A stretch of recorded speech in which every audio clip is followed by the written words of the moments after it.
Good morning, students. In the last class, we have studied about the topic that is inward looking trade strategy, a critical appraisal of the industrial development, in which we have studied the positive as well as the negative impact of the industrial development.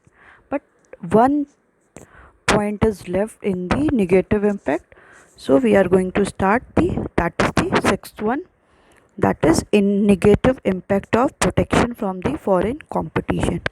The protection from the foreign competition continued even after it proved to be more harm than good. Okay, due to restrictions on the import, the Indian consumer had to purchase whatever the Indian producer produced. Okay, the protection from the foreigner competition continued even after it proved to do more harm than good. Okay, there are various protection has given from the government like tariff and quotas. So the protection is still continued and it is produced. It has been proved that the it is more harm than the good also. Due to restrictions on the import, the government imposed the restrictions on the imports. The Indian government had to purchase whatever the Indian producer produce. Okay, the Indian consumer have no option to purchase the commodity except the product which is produced in the domestic industries. Okay, देखिए इसमें क्या था कि जो Indian customers थे उनके पास कोई भी ऑप्शन नहीं था कि वो किसी और डिफरेंट प्रोडक्ट को ले जाके उसको कंज्यूम कर सके, because they have only one option to purchase the commodity which is producing in the domestic industries. Okay, the producer were aware that they had a captive market means ki a market where there is a lack of profit, where there is a no profit. It ultimates the earning more and more losses. The producer are suffering more losses as comparison to the profit. So the producer were aware that they had a captive market. Producer very well known that in the commodity they are producing they do not get any kind of profit, so they had no incentives to improve the quality of their goods. If they don't have any kind of profit, so they can't improve their quality of their product. If there will be a profit, then they will initiate and provide the incentives to improve the quality of the product, but they do not have any kind of profit. For that they can't improve the quality of their product whatever they are producing. Competition from imports forces our producers to be more efficient. If there were a competition with the foreigners, then the uh, producer will force to produce the commodity with the best quality. But here the producer know very well that they had a monopoly on producing the commodity, so that they are not improve the quality of their products, and producer know very that they had a monopoly and nobody can compete with their products.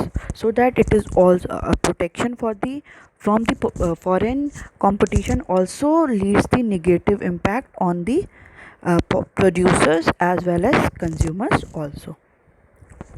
Few economics point out the public sector firms should be evaluated on the basis of extent to which they contribute the public welfare, not on the basis of profit they make. Okay, some economics also said that whatever the public sector units are there, it should be evaluated on the basis of how much they are contributing the public welfare as comparison to the how much profit they are making. Okay, कुछ economics ऐसे थे वो ये कह रहे थे कि जो भी पब्लिक फर्म्स हैं उनको क्या करना चाहिए, उनको हम अगर इवैल्यूएट करेंगे तो इवैल्यूएट करने का जो प्रोसेस होगा वो क्या होना चाहिए कि how much they are doing public welfare, वो कितना पब्लिक वेलफेयर कर रहे हैं as comparison to how much profit they are making, कि वो कितना प्रॉफिट मेक करें. हम उनके प्रॉफिट के कंपैरेटिवली क्या करना चाहिए, हमें उनका ये देखना चाहिए कि वो पब्लिक वेलफेयर कितना कर रहे हैं. Owing to all these problems, economics called for a change in our policy. For all these problems, economics also want to change our all the policies related to industrial development.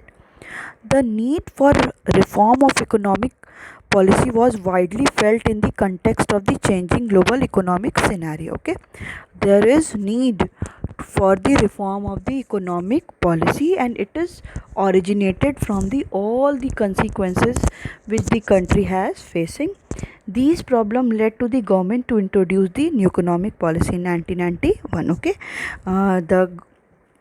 the country and the government are facing the many problems related to agriculture, industrial, as well as trade.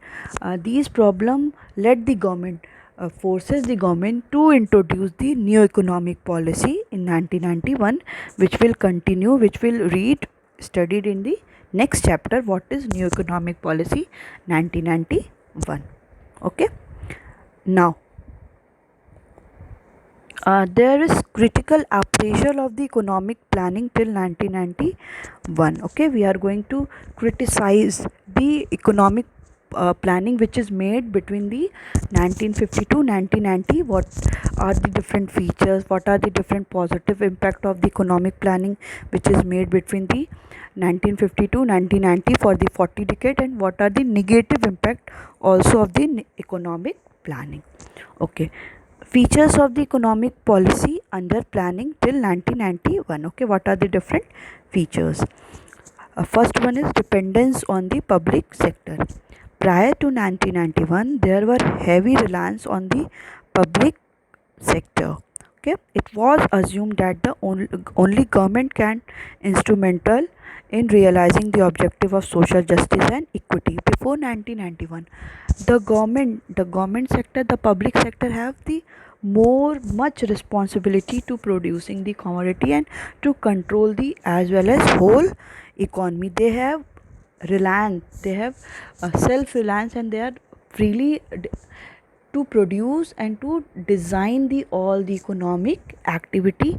It was also assumed that the only government can realize the actual objective of the economy and the for the social justice, social welfare, as well as equality and equity. Government ही क्या कर सकती है, वो actually realise करेगी objective कि कैसे हमको सेल्फ रिलायंस को ऑब्जेक्टिव को अचीव करना है, कैसे सोशल जस्टिस करना है, as well as equity and equality हम कैसे अवेयर कर सकते हैं, कैसे हम अचीव कर सकते हैं. In Industrial Policy 1956, there were 17 industries reserved for the public sector as against 17 industries for the private sector. Okay, in the we have studied that in IPR, the Industrial Policy Resolution in 1956, there were 17 industries was reserved for the public and the 12 industries for the private sector. Okay, these are on the we from here we see that there are whole economies totally depend upon the public sector as comparison to the private sector. Second is controlled development of the private sector. The state or the government held complete control over the private sector through a system of license. Okay, the government sector already control the private sector through the license system. Okay, government ने क्या किया था, पूरा control private sector का अपने पास ले लिया था, because for the system of कि उन्हें क्या करना पड़ता था, लाइसेंस लेना पड़ता था through the government. No new industries was allowed unless a licence was adopt from the obtained from the government. Okay, no industries, no new unit can be started before taking the license from the government. Okay, कोई भी industry start नहीं हो सकती थी जब तक हम licence को अडॉप्ट ना कर ले. License was required even for the expansion of the production or for diversifying a production. Okay, license also required for the expanding the production and as well as when we diversify from the one good to producing the another good. Okay, so there is control development by the public sector to the private sector. These two are the features of the economic planning. Next is inward looking trade strategy, and fourth one is protection to small scale industry. These were the another important feature of the economic policy prior to 1991. It implied placing reliance on the import substitution and protecting domestic industries from the foreign competition. The main motive of inward looking trade strategy is to protect our domestic industries from the foreign countries, and we will more focus on the import substitution and export promotion. Okay, here we are more focusing on the import substitution. First of all, we have to import our substitution from the goods producing in the domestic industries. Okay, fourth one is protection to small scale industries. The production of a number of product was reserved for the small scale industry. We know, we have already studied in previous classes that the number of the product was reserved for the small scale industry, so that uh, no other large scale industry overlap that product that are reserved for the small scale industries. There were also given concessions such as lower excise duty, bank loan at lower interest rate. Okay, there were also different kind of subsidies and concession are provided by the government to the small scale industries, like excise duty, tax benefits, bank loan at the lower interest rate. These industries cannot compete with the big industrial firm. It is obvious that the development of small scale industry should be protected. Okay, these industries are not in situation to compete with the big industry, so that it is necessary the development of the small scale industry should be protected. For that purpose, small scale industries are protected. For that, the big industries cannot compete with the small scale industries. Okay, next is diversification of agriculture.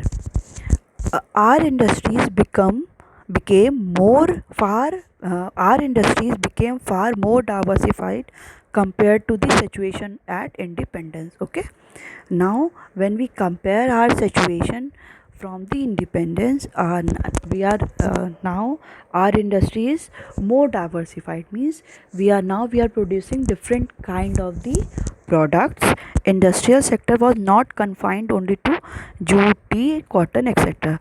Now the industrial sector are not confined only to produce the commodities like jute, tea, cotton, etc. We now started producing consumer goods, electronic goods, engineer goods, etc. Automobile industries also it started growing up. Now we are started to producing the different type of consumer goods, the one which is producing for the consumer, as well as electronic goods, engineering goods, as and the automobile goods.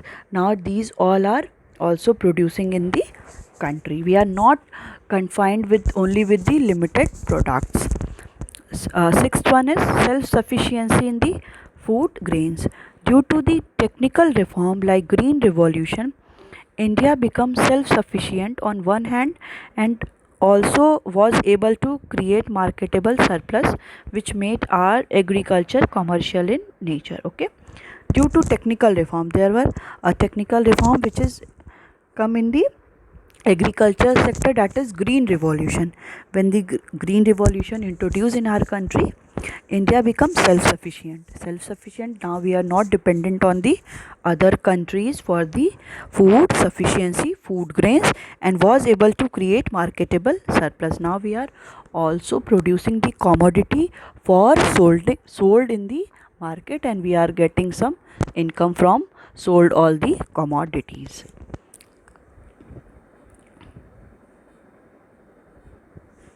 Next is achievement of economic planning till 1991. What are the till now we have studied that the features of the economic planning of the 40 decades, like from 1950 to 1990. Now we are going to study the achievement. What are the different achievement of the economic planning? First one is increase in national product or national income. At the time of independence, India was a stagnant economy. India was a backward as well as constant economy. There were no growth is occurring in the all the economy. During the British rule, national income of India was increasing at the rate of less than 1% per annum. Okay, at the time of British rule, the national income of a country is increasing at the rate of less than 1% per annum per year. 1% से भी कम क्या हो रहा था, national income increase कर रही थी. National income increased from 2.1% in 1956 to 5.9% in 1990. There were drastic change occurred when we see that in 1956 national income is increased 2.1, and when we see in 1990 the national income increased to the 5.9%. It was a big percent. It was a big achievement to increase the growth rate of the national achievement. It is the biggest achievement for our country that the national income is increasing day by day or year by year. Second is increase in per capita income. It refers to the per capita availability of the national income. Simply how we calculate, it is calculated by the national income the country to the total population of the country. It refers to the per. So increase in per capita income is a good indicator to assess economic growth. Okay, when there is increase in per capita income, per individual income, we see that it is the good indicator for economic growth and economic development. It increased from 1.8% in 1956 to nearly 3.6 in 1990. It is increased 1.8, which is in 1956, and increased up to the 3.6% in 1990. It implied a rise in standard of living of people. It shows the data shows that the standard of living of the Indian people are increasing day by day. Okay. The next one is generation of employment due to innovation. Innovation means bringing a new ideas. Due to innovation, new policies, agricultural reforms and diversification of industries, the countries was able to increase employment. Okay, there were many innovation, new policies were introduced like IPRs, agricultural reform, technical reform, institutional reform, and the diversification of industries.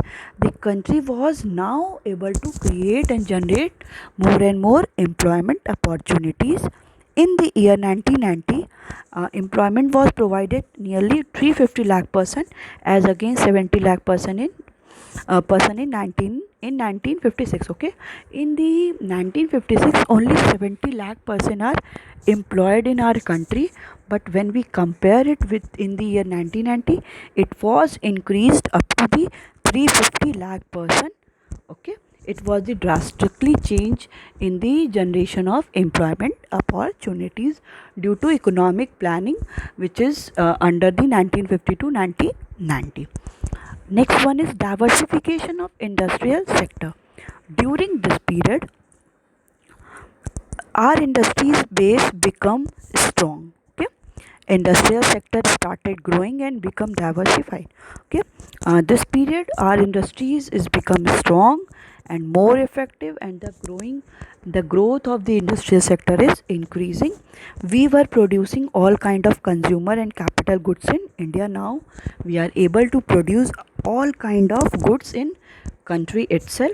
During this period, growth rate of industrial production has been around 7% per annum. Now the growth rate of industry sector also increased up to the 7% per year.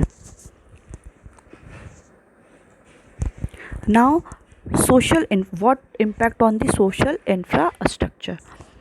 It refers to those facilities which help the production process indirectly, like health, housing, education, etc.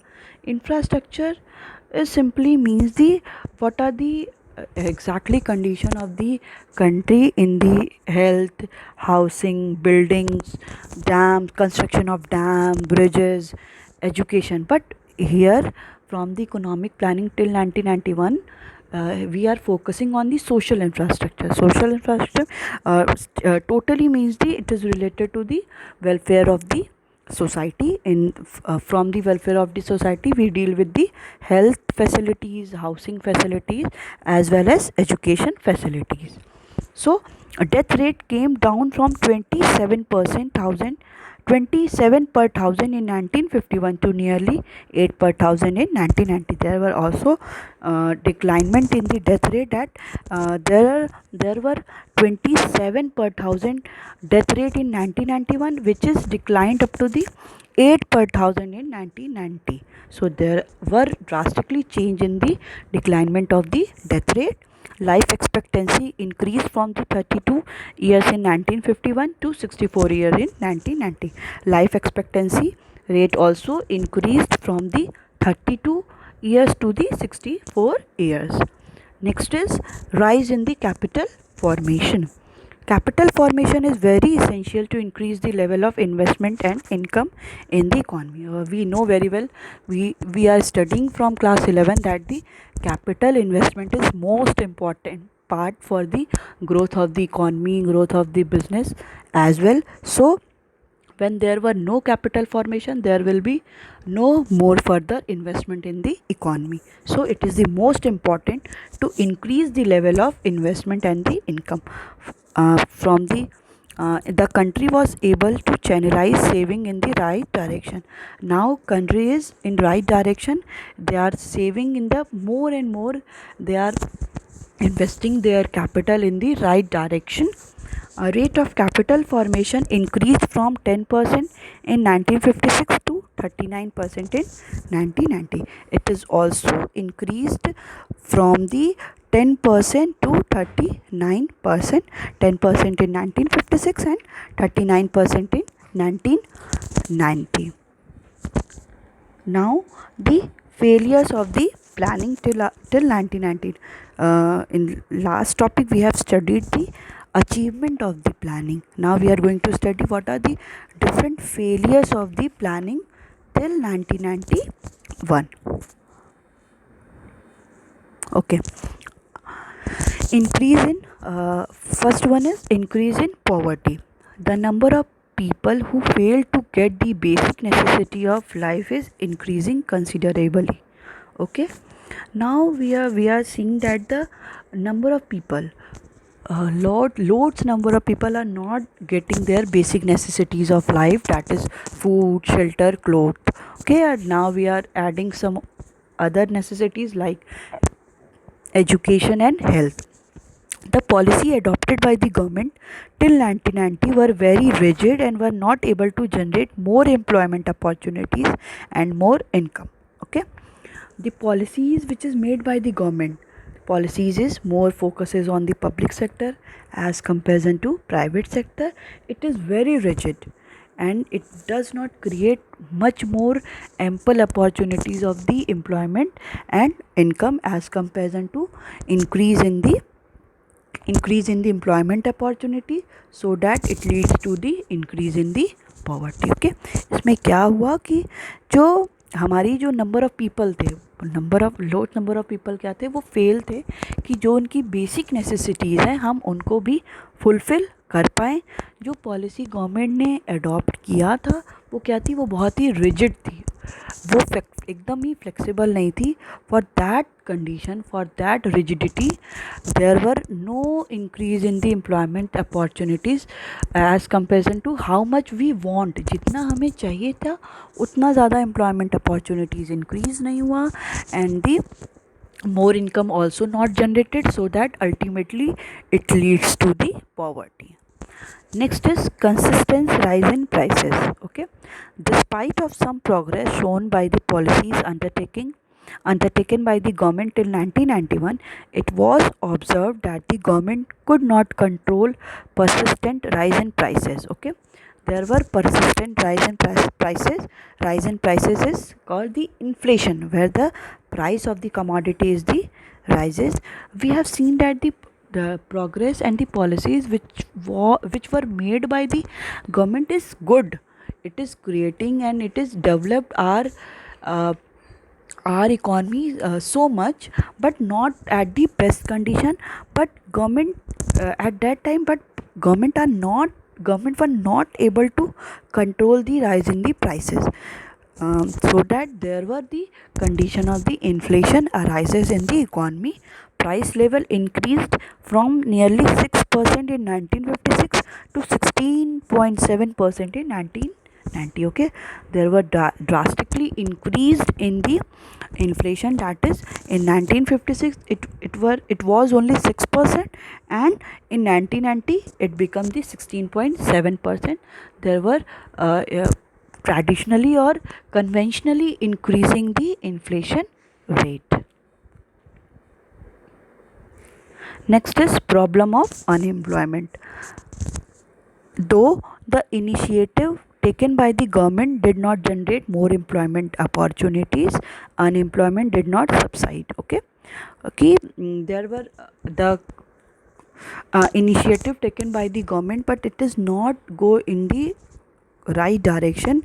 So ultimately it leads the unemployment, and unemployment generally, and unemployment ultimately leads the poverty. And the major cause of this problem was higher growth rate of population.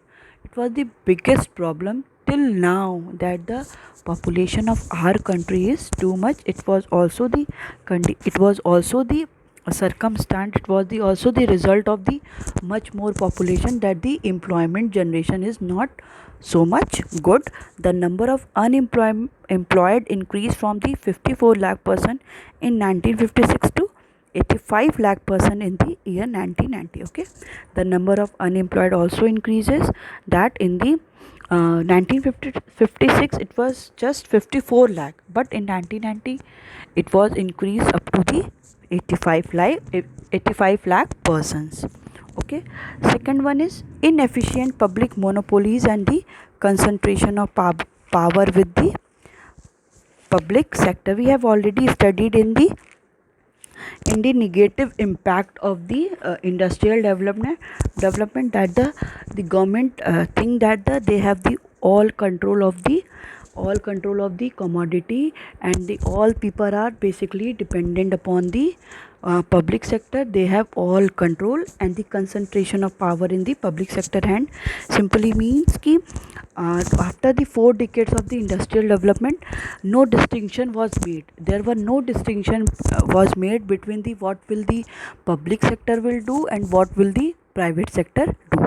So it was the inefficient and ineffective, that the public monopolies, all control is under the government, as well as there were concentration of power is only on one hand, that is public sector. So now we have completed the our second chapter, but one topic is left, which I said to you that I will told you what is 5-year plans. Now the concept of economic planning in India was derived from the Russia. Okay, ये economic planning India में कहाँ से आया है? Russia से start हुआ। कि हमें क्या हुआ, रशिया से हमने लिया, वो उस टाइम उसको हम लोग क्या बोलते थे, USSR। ओके, वहाँ से हमने लिया कि इकॉनमी इंडिया में भी क्या होना चाहिए, इकोनॉमिक प्लानिंग होनी चाहिए। Till now India has launch only 12 5-year plan. Okay, so but अभी क्या है, अभी ये जो 5-year प्लान्स है वो क्या हो गया, टर्मिनेट हो गए, because with the entry of the NDA government, that is BJP, उन्होंने क्या किया, जो भी ये 5-year प्लान का ये जो सिस्टम था उसको एकदम ख़त्म कर दिया इन 2014। सो जो 12th 5-year प्लान चल भी रहा था उसको क्या कर दिया गया, टर्मिनेट कर दिया गया। उसके प्लेस पे क्या आ गया, नीति आयोग आ गया। पहले क्या था, all the 5-year plan is controlled by the planning commission, which was set up in March 1950, but now it was replaced by the Niti Aayog. Niti Aayog is simply national, the full form is of Niti Aayog is National Institute of Transforming India. Okay, देखिए जो 5-year plans आए थे उसको India में Russia से लेकर आया गया था, और अभी तक क्या था, 12 5 ईयर प्लान आया है, बट जब 2014 में आपकी एनडीए बीजेपी आई तो उन्होंने क्या किया, ये जो प्लानिंग कमीशन वाला एक जो डेफिनेशन और जो टर्म था उसको क्या कर दिया, टर्मिनेट कर दिया, ख़त्म कर दिया। उसके प्लेस पे उन्होंने क्या लेकर आया, NITI Aayog. NITI Aayog means national institute for transforming India, जिसको प्लानिंग कमीशन के साथ क्या कर दिया गया, रिप्लेस कर दिया गया। और and the first 5 year plan was launch in 1951. Okay, let's see. It was the first 5 year plan in 1951 to 1956. It was based on the improvement in agriculture. Okay, इसमें क्या करना था, there were improvement in agriculture, more focuses on the agriculture, and the target growth for the it 2.1, but we have achieved more than the targeted growth, that is we have achieved the 3.6%. Then second plan was came into force in 1956 to 1961. The main aim of this plan was to more focuses on the industrial development, and the targeted growth is 4.5%, but we get only the actual growth is, we have think about that we will achieve the 4.5%, but the actual growth is only 4.3%. In the third plan, which it is also called the, it is run up till the 1961 to 1966, and it is also called the Gadgil Yojana. Because it is the critic of the Indian planning. It is a social activist who gave this name for that, for his name. It is called as the third plan, and the main aim of the third 5 year plan is become the self-sufficient in the food sufficiency. Okay, and the target growth is 5.6, and we get only and only 2.8%. Next fourth plan is 19, but see, there is difference between the third 5 year plan and the fourth 5 year plan. There is a difference between the 3 years. What will be, what will happen in the third 3 years, that 3 years called the plan holiday, because there were, it is because of the Indo-Pakistan war and failure of the third plan, so that all the equal priority given to the agriculture, elite sector, and the industrial sector. This plan, the gap between the, from the 1960 to 1969, it is only because of the, there were Indo-Pakistan war has been happened, so that there were the difference between the 5 year plan, and the growth rate is 5.7 target, but we actually growth rate is 3.3%. In the fifth 5 year plan, in the fourth 5 year plan, it was the 1969 to 1974, and the target growth rate is 5.7, and we get the only 3.3. In 5 year plan, the time period is 1974 to 1975. All the 5 year plan has this some goal and objective, and some of them are achieved and some of them are not achieved. We will not go for the thoroughly. So from fifth, there were 1974 to 1979 4.4%, but we get the 4.8%. But there were also a difference between the fifth and sixth plan. The difference between, but when the in the 1978, the Janta government has come in the law, so that they can say that they terminate that plan and called it rolling plan, because it is called the plan, the difference between 1978 to 79, that period is called the rolling plan, because Janta government terminated the 5 year plan in 1977 to 1978 and launched its own sixth 5 year plan for period 1972 to 83 and called it rolling plan. Why it is called rolling plan? Because there were no fixed date for starting and end the plan, but again the Congress party came and they rejected this plan, and the new sixth plan was made it. Okay, so these all the reason, the gap between the these years. So the sixth plan is again 1980 to 1985. Target growth rate is 5.2 and we achieve 5.7. Seventh 1985 to 1989, 5.0 and 6.0. Then eighth plan is 1992 and 1997, 5.6. We achieved the 6.8. Ninth is 1997 to 2002. Target growth is 6.5 and we achieve only 5.4%. 10th 5-year plan is 2002 to 2007. Target growth is 8.0 and we achieve 7.6%. 11 is from 2007 to 2012. Target growth rate or GDP is 9.0 but we achieve only 8.0.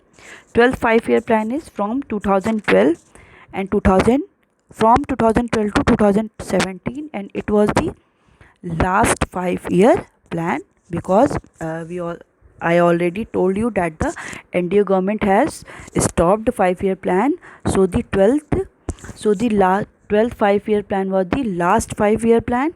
In place of that, the Niti Aayog was introduced in our country. It's all about the second chapter. In the next class, we will start a new topic, new chapter, that is New Economic Policy 1991.